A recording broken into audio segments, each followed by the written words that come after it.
బాగున్నారా? నేనైతే చాలా చాలా బాగున్నాను. నేనైతే హెడ్ కర్రీ చేస్తున్నా, తలకాయ కూర వండుతున్నాను.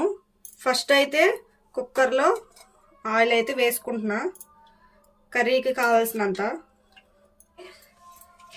హెడ్ 6 ఆనియన్స్ అయితే కట్ చేసుకొని పెట్టుకున్నా, ఒక 3 మిర్చీస్ అయితే పెట్టుకున్నా కట్ చేసుకొని. ఇప్పుడైతే ఆయిల్ హీట్ అయ్యాక మిర్చీస్ అండ్ ఆనియన్స్ అయితే వేసేయాలి కట్ చేసుకున్నవి.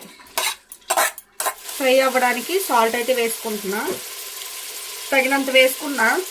ఫ్రెండ్స్, ఆనియన్స్ అయితే ఫ్రై అయినాయి కదా, ఇప్పుడైతే పసుపు అయితే వేసుకుంటున్నా. మొత్తం అయితే కలిపేసుకోవాలి.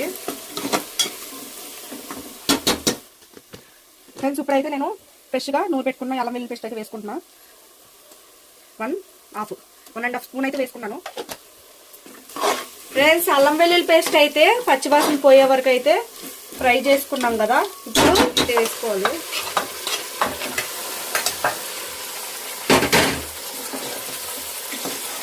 ఇప్పుడైతే పసుపు వేసుకున్నాం కదా, నెక్స్ట్ అయితే కలుపుకున్న తర్వాత కారం కూడా వేసుకుంటున్నా. నేనైతే ఈ చిన్న టీ స్పూన్తో 4-5 అయితే వేసుకుంటా.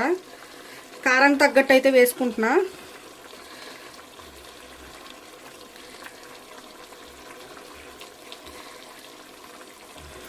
ఫ్రెండ్స్, ఇప్పుడైతే మనం పట్టుకున్న ధనియాలు, లవంగాలు, చెక్క, యాలక్కాయలు, జీలకర్ర, గసగసాలు ఇవన్నీ పట్టిన అయితే పొడిది. ఈ పౌడర్ అయితే ఒక 1 or 2 స్పూన్స్ వేసుకోండి. చాలా చాలా టేస్ట్గా ఉంటుంది ఇలా పట్టుకొని వేసుకుంటే.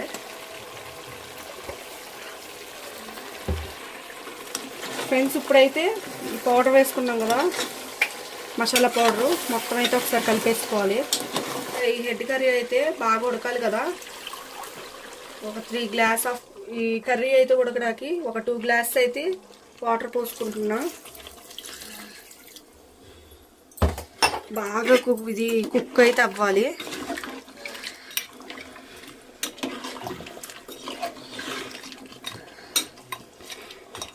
ఇప్పుడైతే మొత్తం ఒకసారి కలిపేసుకొని పెట్టేసుకోవాలి. ఒక 5 విజిల్స్ అయితే రప్పించుకోవాలి. 5 విజిల్స్ తర్వాత మళ్ళీ చూద్దాం ఎలాగుందో. ఫ్రెండ్స్, ఇప్పుడైతే ఫ్రెష్గా కట్ చేసుకున్న కొత్తిమీర అయితే కర్రీలో అయితే వేసుకుంటున్నా. కర్రీ అయితే చక్కగా ఉడికిపోయింది.